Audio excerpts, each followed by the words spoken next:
เอาหมายใส่แล้วเขาขึ้นไปขึ้นลามมาได้นะตกนี้ก็หลุมก็ขี่รวมเลยนะก็ตั้งระบบนะแล้วดีเรียบร้อยดีจริงๆแล้วน่าดูน่าอะไรนะ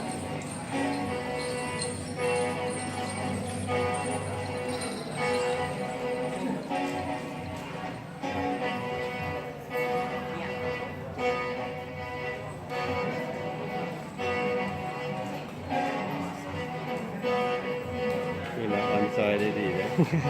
เราพูด กีฬาดีอยู่ ลีลาดีแล้วก็ออนซอยดีเลย แม่น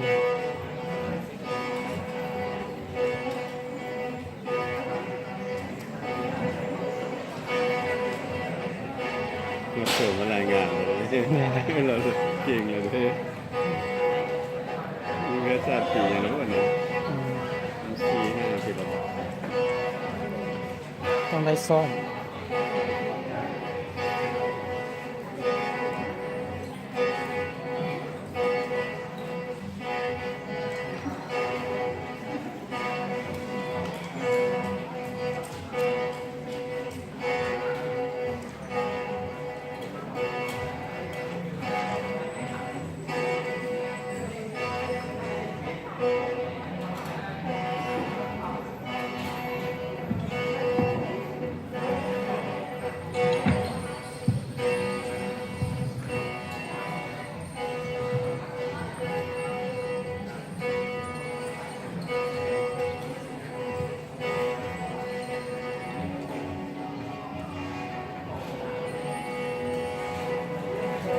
พ่วง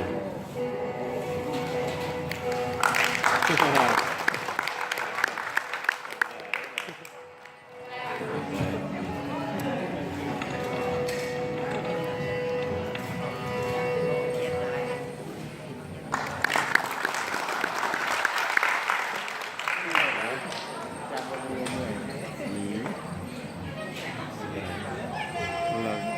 ตัวใหญ่กับมืออีก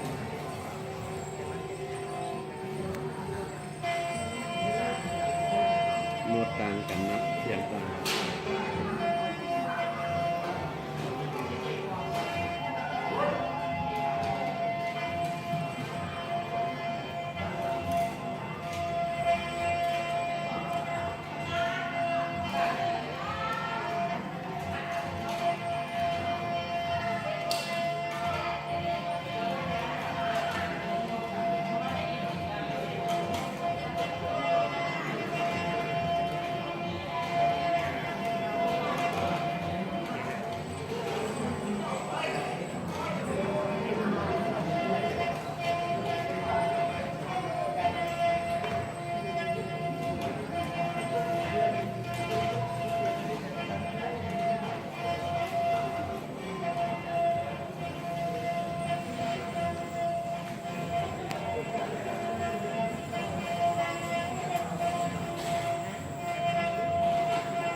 ถ้าเจ็บ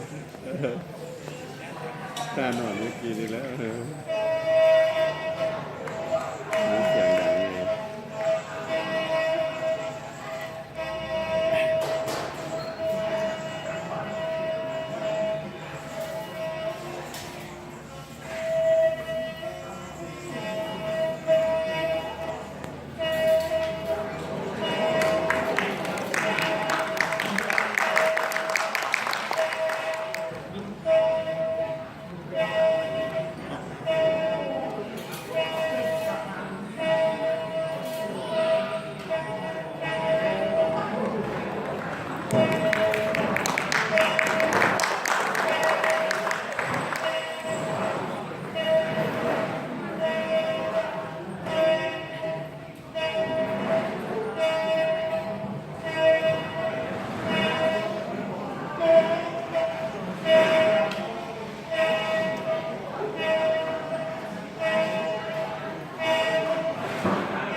โซมอะไรเลย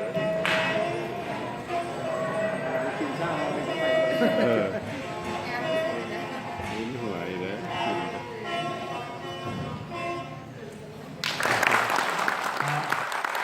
ถือว่าเป็นการเข้าแคนที่ยังไงเข้าแคนที่มีจังหวะแรปพร้อมเนาะอยากสักการอยากลองบอกอยากข้ามดีกว่าอาจารย์อะไรอยากลองจาก หรือว่า จากข้ามดีกว่าหรือว่าจากจากบ้านดีกว่า ใส่เพราะนำมาโซการเป้าแคนลาวเนาะอันนี้มันการเป้าแคนชนเผ่าเนาะอาจารย์ที่ใส่อธิบาย เต้าเป็นวะ ขอเสียงตบมือให้อาจารย์ที่ใส่แล้วมาเป้าแคนลาวโชมเนาะ